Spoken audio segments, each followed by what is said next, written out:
Hello friends, welcome to the channel Physics by IITians.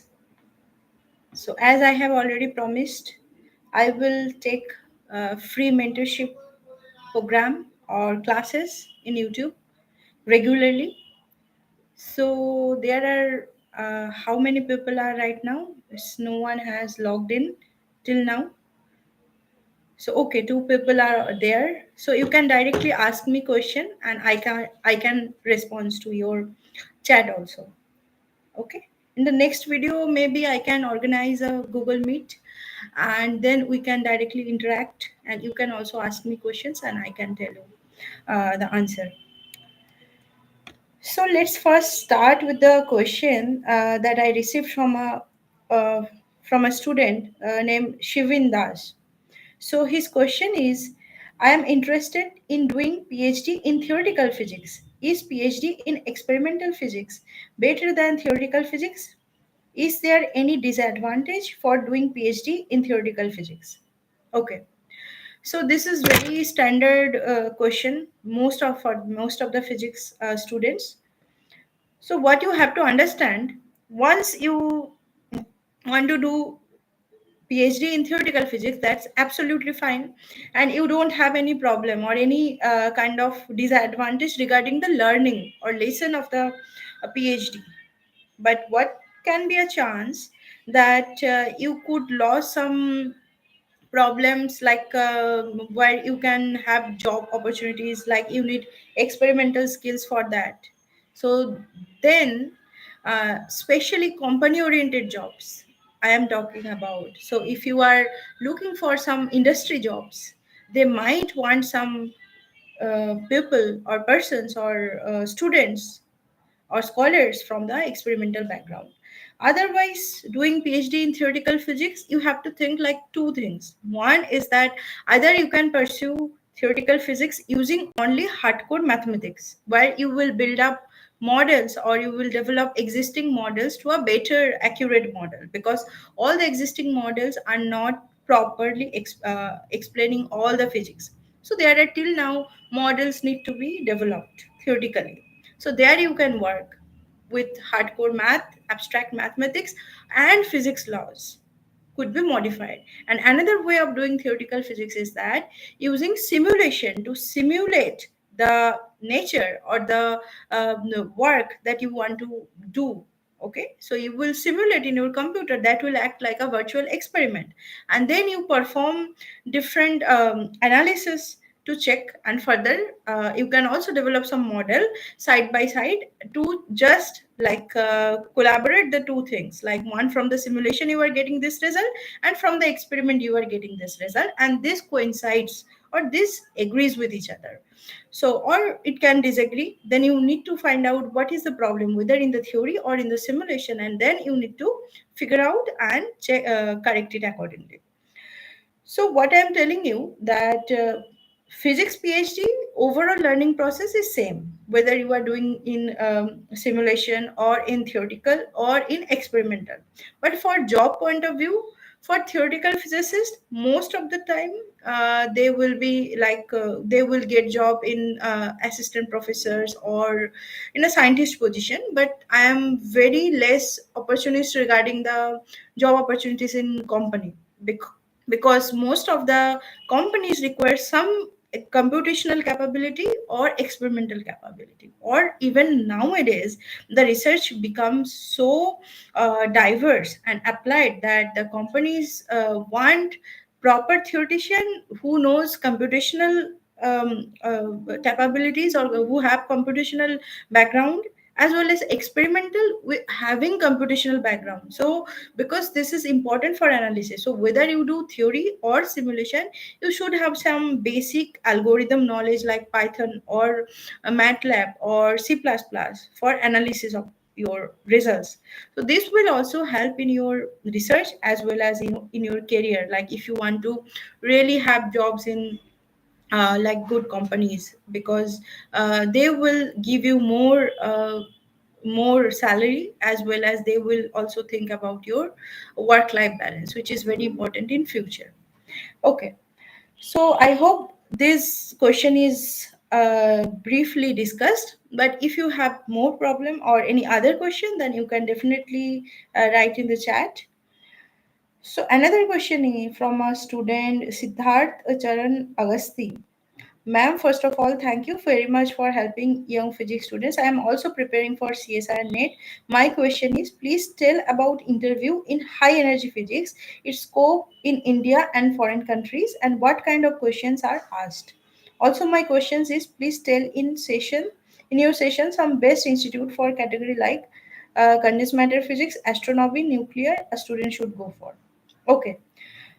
So, if you want to pursue research in high energy physics, definitely you have to comment.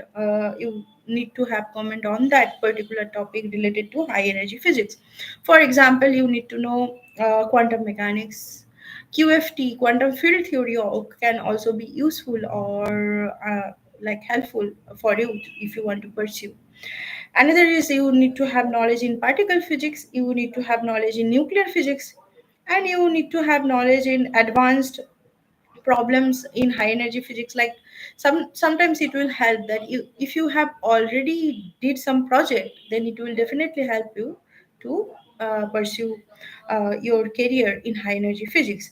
And the interview questions they usually ask you from the basic quantum mechanics, like sketch the wave function. So it could be tricky that suppose they are asking you there is a potential well, and sketch the wave function. And let's say in the potential wave there is a perturbation with the potential, let's say there is a Dirac delta function in the potential form. So how the wave function will vary if we change the potential form. So this kind of general questions could be asked, that according to the laws of nature, so they can ask you that how the alpha decay is happening, right? So you have to directly tell you about the tunneling effect and beta decay, alpha decay, all this decay in nuclear physics. As much I remember, I have already discussed in some previous video what are the questions in high energy physics candidate has been asked in IIT Delhi. So I can share, but what I want to say tell you that definitely the your research area, like if you want to pursue high energy physics, then definitely they can ask it from here there, and also they can ask you from quantum mechanics, nuclear physics, and also graph. Graph is very important. Sometimes they ask you to draw a graph like x log x versus x, so you have to do that. And similarly, for condensed matter physics, also definitely they can ask you how bands are formed, describe chronic Penny model. Can chronic Penny model distinguish the metal, dielectric, and semiconductor, because they three have different band energy gap. So, can chronic Penny model can distinguish this theory can distinguish these three different kind of uh, materials: metal, semiconductor, and dielectric. And also they can ask you from the questions from lattice vibrations and how Debye theory was successful in explaining lattice vibration. And they can ask you from superconductivity also, and quantum mechanics, wave function, sketch wave function, perturbation theory. Let's say there is an hydrogen atom, and you have along the z-axis you have an static electric field, then what will be the split in the energy levels of the hydrogen atom, and what is the selection rule for that. So this way they can ask you questions.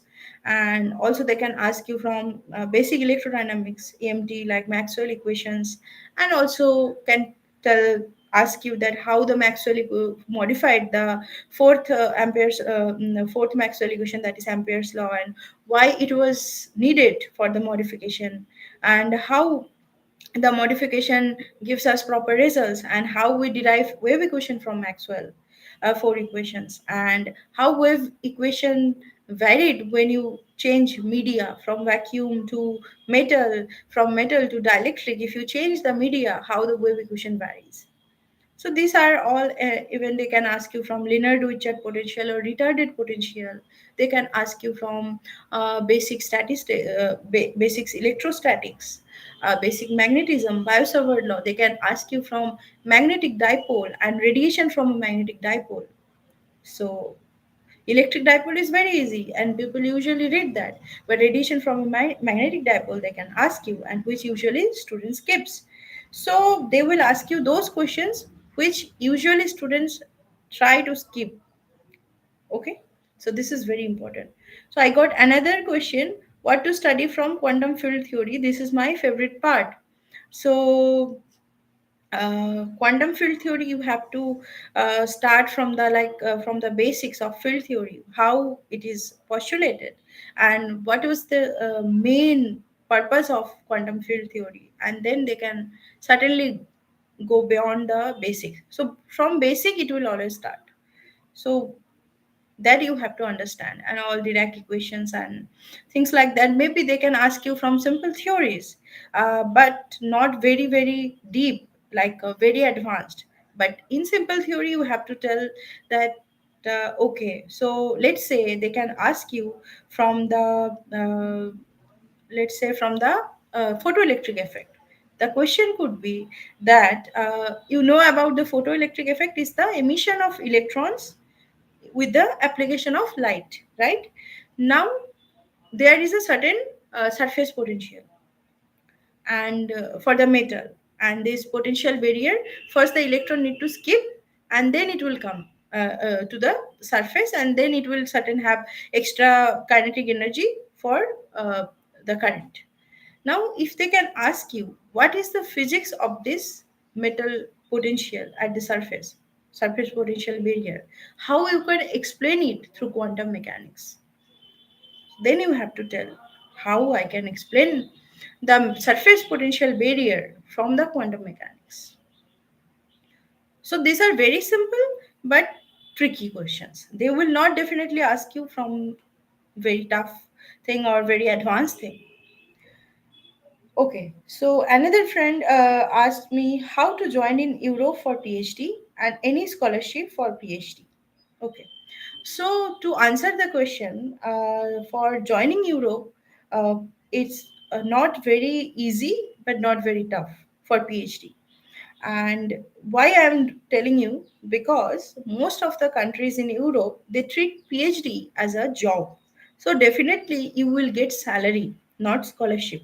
Okay, and sometimes they give some scholarship like that fellowship and some more Humboldt fellowship, especially in Germany, but which is also designed for master students, and Humboldt for postdoctoral fellowship, and also Marie Curie for the doctoral fellowship.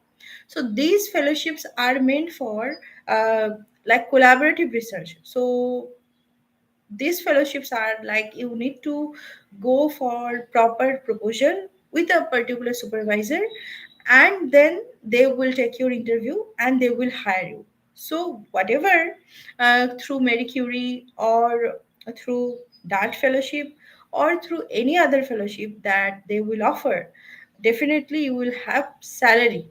It is not like fellowship. So PhD in Europe is a job.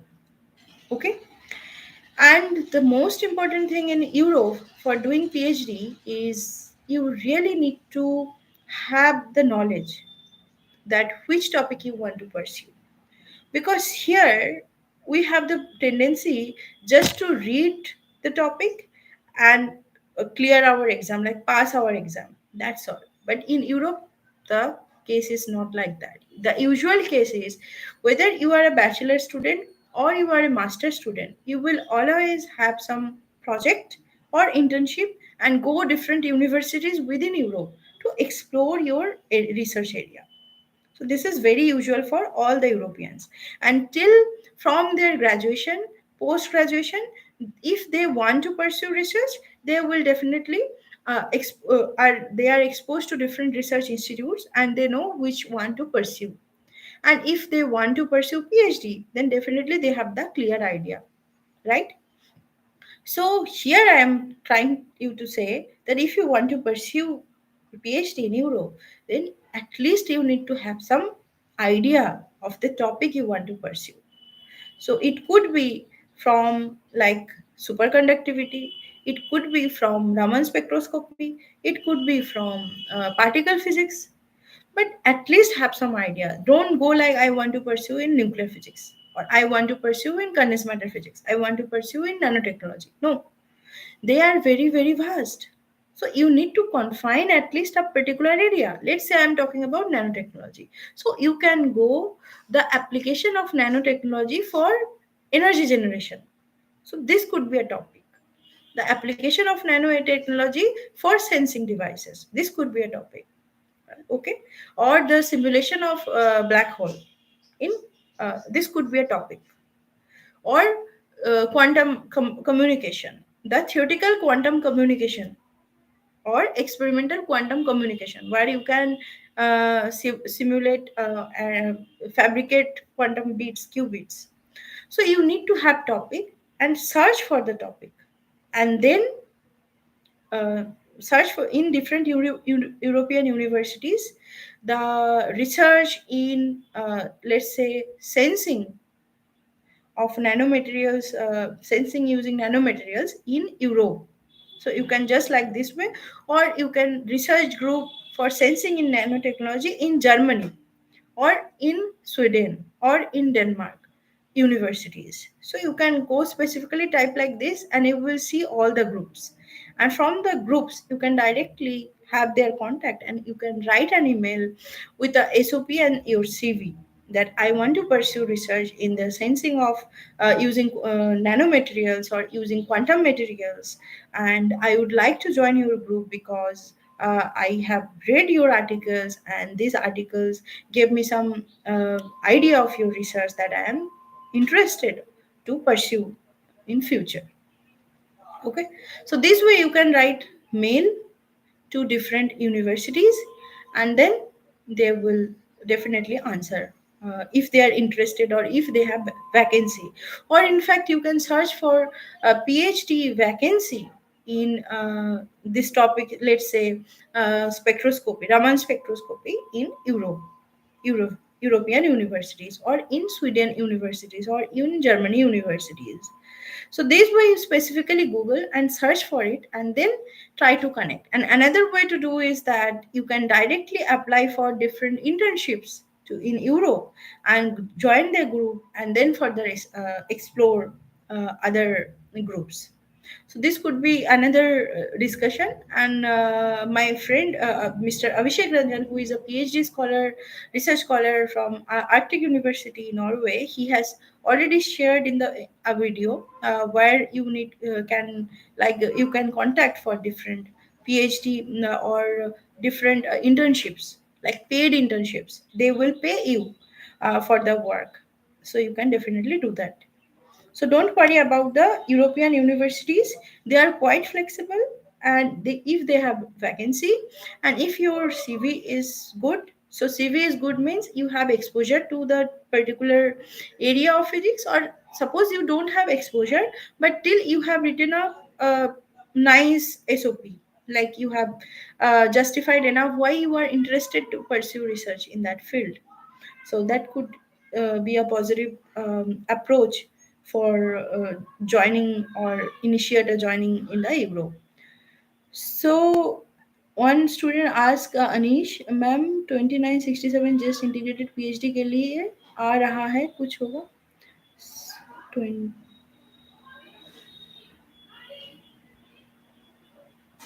Sorry, आपने जो बोला है मुझे समझ नहीं आया, एक बार आप फिर से टाइप कर सकते हैं अनीश, तो मैं आई विल रिप्लाई.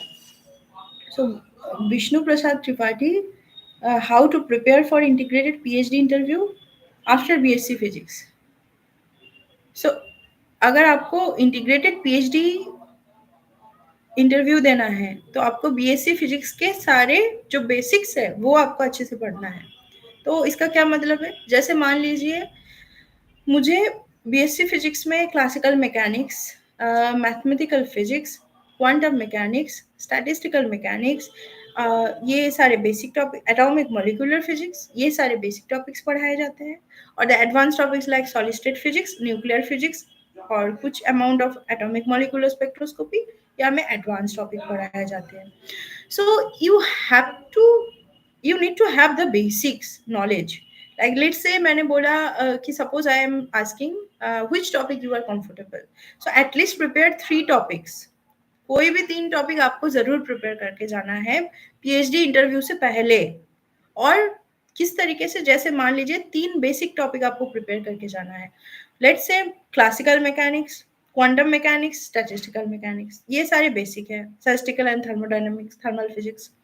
और आप प्रिपेयर करके जा सकते हो atomic molecular physics, quantum mechanics, electrodynamics. और आप प्रिपेयर कर सकते हो mathematical physics, quantum mechanics, electrodynamics. So ये बेसिक टॉपिक, 3 टॉपिक आपको अच्छे से प्रिपेयर करके जाना है. इलेक्ट्रोडायनामिक्स के केस में आप जैसे बेसिक्स इलेक्ट्रोस्टैटिक्स, मैग्नेटिज्म पढ़ने के साथ साथ जैसे मैक्सवेल इक्वेशंस, एडवांस ईएमटी, जो जैसे मैंने पहले ही बोला, how what is the interpretation of this Maxwell equations and how it can change, get modified with changing the media. So what is happening, what is the physics of that, that is very important. और quantum mechanics के सबसे important questions जो हमेशा पूछा जाता है वो है wave function. Sketch the wave function, you have a potential, sketch the wave function, what will be the k value, how the momentum will vary if you change the wave function, or for potential how the wave function will change. So these are very standard questions from quantum mechanics. आपको जितना आपने BSc में पढ़ा है, BSc physics में पढ़ा है, at least from the basics you have knowledge, you should have knowledge. और जैसे ऑप्टिक्स, वहां से आपको क्वेश्चन पूछा जा सकता है इंटरफेरेंस के बारे में, न्यूट्रॉन्स रिंग के बारे में. आपसे पूछा जा सकता है कि why the central fringe of the neutrons ring is black. Okay. और फ्रिंजेस बन कैसे रहा है ना. आपके साथ जो आपने फ्रिंजेस बनाया, वो एक्सपेरिमेंट आपने जो किया है, एक आपने लाइट डाला, नीचे जो है आपके प्लेनो कॉन्वेक्स लेंस है, और उसकी वजह से एक सरफेस नीचे प्लेन है, ऊपर एक प्लेनो कॉन्वेक्स लेंस है, और उसकी वजह से आपको फ्रिंजेस दिख रहा है. तो वो एक्सपेरिमेंट के साथ आपको जो फ्रिंजेस ऑब्जर्व हो रहा है उसको रिलेट करके बताइए. कोई एक एक्सपेरिमेंट जरूर पूछेंगे, जैसे मान लीजिए एब्जॉर्प्शन कैसे निकालोगे. ओके. कोई भी मटेरियल है उसकी बैंड गैप कैसे निकालोगे. कोई मटेरियल फोर्थ प्रोब मेथड क्या होता है, हॉल इफेक्ट किसको कहता है. तो ये सब आपके जो है बीएससी फिजिक्स में पढ़ाया जाता है. अभी आप ये बताइए, जैसे हॉल इफेक्ट है, वो उससे हमें क्या पता चलता है. अगर हमें चार्ज कैरियर की जो चार्जेस है, जैसे एन टाइप सुपर सेमीकंडक्टर है या पी टाइप सेमीकंडक्टर है, ये हमें पता चलता है. अगर कोई डोपिंग ना हो सेमीकंडक्टर में, तो उसकी हॉल वोल्टेज क्या क्या होगा, प्लस होगी, माइनस होगी, जीरो होगी. What will have the value. This kind of questions could be asked. Op-amp से क्वेश्चन पूछे जा सकते हैं, ट्रांजिस्टर से क्वेश्चन पूछे जा सकता है, सेमीकंडक्टर पीएन जंक्शन डायोड से क्वेश्चन पूछा जा सकता है. तो I want to say that whatever you are reading right now, they can ask you from anything, but basics. It's okay if you cannot answer advanced questions like suppose Fourier transform से आपसे कुछ पूछा गया जो आप नहीं बता पा रहे. It's okay for that. But at least आपको जो है क्वेश्चन समझना है, समझ के आंसर करना है. That is very important. At least your approach should be right. ये नहीं कि आपने बिल्कुल ही गलत फिजिक्स बोला है. दे विल जज on that. Hi, I have 2-year research experience in the field of electrochemistry. Advaita Gundu. I wanted to join for PhD in Europe. Can you suggest me where to apply? So I can just suggest you for just go through the topic. You have already research experience, so that is very positive point for you. So what you can do, you can go to Germany, or you can go to Sweden, or you can go to Arctic countries like Norway, Sweden, Denmark, Finland. They will provide you good salary as well as facilities. And also Belgium, France, Spain. Like I cannot like tell you that which one will be better, because they all are equally good. So if you just want to go for doing research and come back to your room, then with the lots of facility, then Germany could be a very nice place. And if you want to have some social life as well as pursuing PhD, having facilities, as well as you will do some like social, uh, like social I means that you go hang out with friends. Then it could be Spain or France, because they are usually very socially active people, and they are also doing very good research. They are kind of, mostly they are kind of Indian.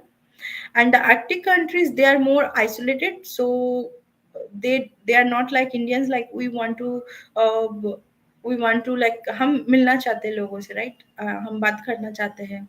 और सबसे हमारा जैसे Saturday Sunday में कहीं ना कहीं जाते हैं, दोस्तों के साथ हैंग आउट करते हैं। So they are kind of isolated, they mostly don't like to do lot of extra, they are not too much extrovert, that I should say. So but yes, facilities सब में अच्छे हैं, and but they will give you very good salary in the Arctic, different Arctic countries like Denmark, Sweden, Norway. They will definitely give you very good salary, and there is always a very nice work life balance. So this is very important. So start searching for these universities. For example, if you are interested in Germany, so University of Vienna, Frederick University. There are also Leibniz Institute, photonic technology, and there are Dresden, TU Dresden. There is Munich also, TU Munich. So technical universities, there are universities named as Technical University Dresden, Technical University Munich, and also Leibniz Institute for Photonic Technology. I have already told you. Jana University is also very famous.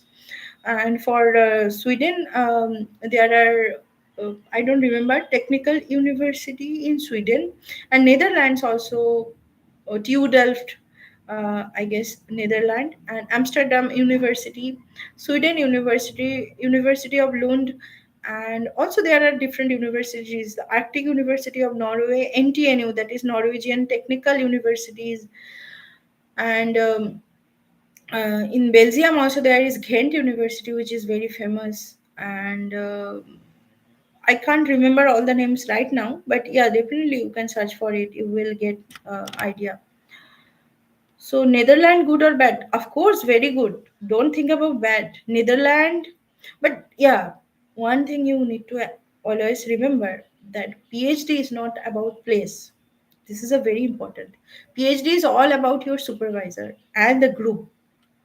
So don't go for the name of the university or name of the guide.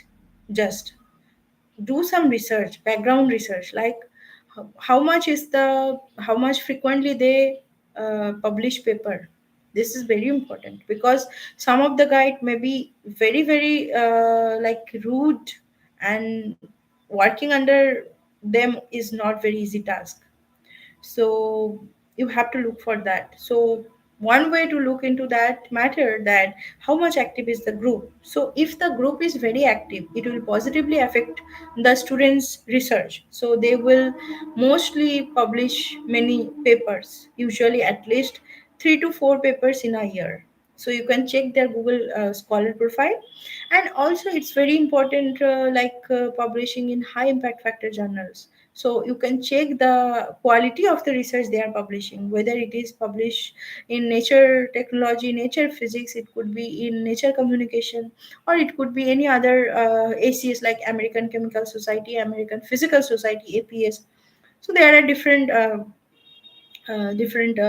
papers, PRL, physical review letter, PRA, PRB. So there are very different, for physics students. These are very important journals, reputed journals. And if you can get your paper published in these reputed journals, then that will definitely give you better boost up in your career for your research. Okay, so the Netherlands is definitely good, but I would suggest you to go to the professor's profile. If you have already the offer, you can just see the how much frequently they publish. And another thing is very important, that what is the quality of the paper, like what is the impact factor they publish in the journals. So if both are good, like they publish at least 3 to 4 papers per year, and they also publish journals in their paper in high reputed journals, then definitely it is a very good choice for you. So another to ask, Vikas Mahala, hi, I am applying for PhD. but haven't done any project during MSc. So how much impact will it have during interview? So if your interview is good, it should not impact you much, but definitely there is a like if there are too much competitions. So if some student have put project as well as they have done their answered the questions in interview very sincerely and smartly, then their chance of getting PhD is bit more than yours, because this could be a positive value added to their CV that they have already experience in research. But it's okay, you can pursue research, just focus on your PhD interview, so don't worry about that. So, Advaita Kundu, is there any website from where I can get knowledge about vacant positions? Yes, from LinkedIn you can get. Otherwise, it's always like you can search Google on Google, and you will always get some websites for that. Like you just write PhD positions in electrochemistry in Europe. So there will be lot of coming, like there will be lot of advertisements you will see. Okay, and LinkedIn is definitely another way to reach to the supervisor and know about the vacant positions. So Anish is asking, please ma'am, please tell me 29 marks आ रहा है just में integrated PhD के लिए, तो qualify होगा कि नहीं? अच्छा, तो इसका जवाब अभी देखते हैं। एक्चुअली मैंने इतना फॉलो नहीं किया है, जस्ट पेपर के बाद मैंने क्वेश्चंस पेपर इतना फॉलो नहीं कर पाया, I was busy in project writing, but I will definitely answer it once I see the current trends, like the student feedback, and I will definitely answer. ठीक है, तो okay friends, IIT accept JEST code? No, no. IIT does not accept JEST code till now. If you want to pursue research in IIT, then best option is qualify JRF, and another option is qualify GATE. Yes, I have completed my work. So for me, I can tell you, I have completed my master's from BHU, and I am joining some other institute, another institute for postdoc. So that I will soon join. Jam physics 2025 के लिए question practice कैसे करें? तो question practice जैसे आप अभी BSc कर रहे हैं, राइट? एक्सरसाइज करिए। लेट्स से आपने इलेक्ट्रोडायनामिक्स पढ़ रहे हैं अभी, okay? So you start doing exercise from Griffith or any book you follow. You are you are reading quantum mechanics. Then start doing exercise from the book you follow. Mostly for quantum mechanics, usually people follow Griffith or Jetly. So you can just start doing the exercises, then you will qualify, no problem. What we skip exercises and we don't follow, and at the last time we try to for like mark up every formula. So this is very wrong approach. So at least try to do the exercises from each chapter, and then you will definitely in a good position for solving papers for jam. And also start preparing, like you can check the previous question papers and see the trend. Like let's say you are reading from a topic which is not very frequently asked, so first you see the trend of the question paper, like from classical mechanics how much weightage is there, from nuclear physics how much weightage is there, from quantum mechanics how much weightage is the paper. So which subject has the maximum weightage, start maximum preparing that. So at least see the trend for 5 to 6 years previous question paper, set your weightage, that let's say class mathematical physics has the best most weightage, and classical mechanics, and then atomic physics or quantum mechanics.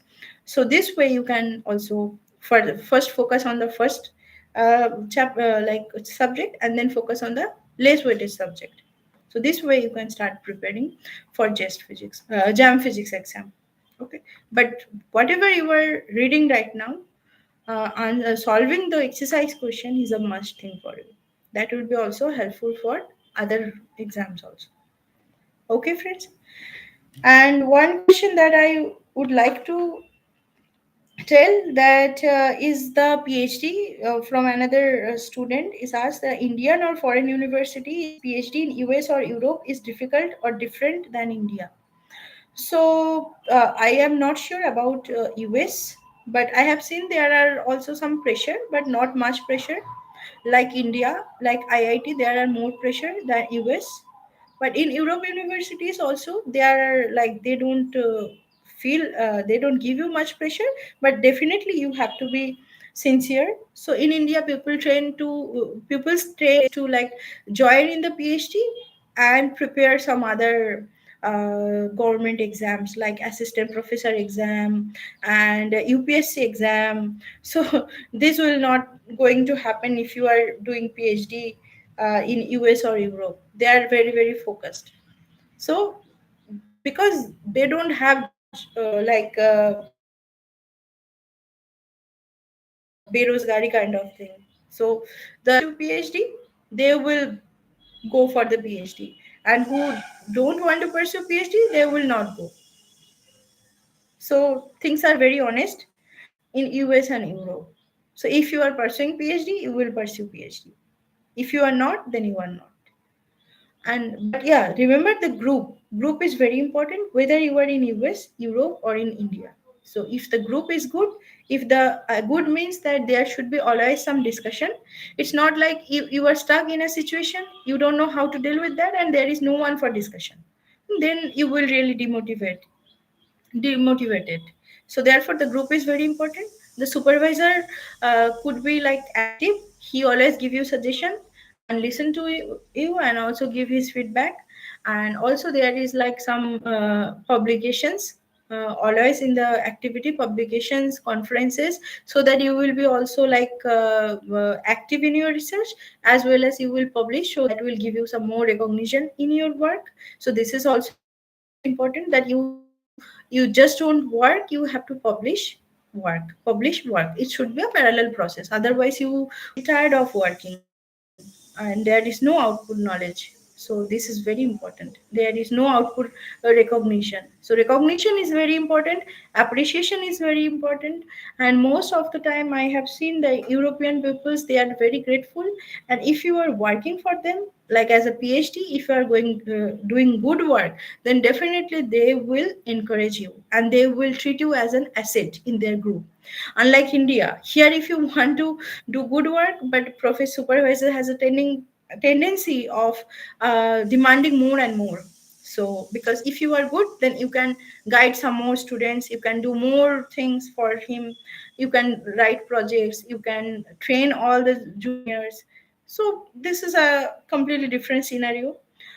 In India, in especially in IIT, there is a huge pressure, and you will not this much pressure in Europe or in US. That is for sure. So yeah, so I have seen the is a completely agreed. Yeah, you will. This is anyone who is pursuing research from IIT, they will be agreed that PhD in IIT is more like it's a lot of pressure, and you will not that much feel that much pressure when you are pursuing research in Europe. So okay, friends, I guess I have given so let me know if you want to have this kind of session again in the next week. So I will be also live, and maybe we can arrange for some Google Meet, and then we can directly interact with each other. So thank you. Bye bye. Good luck.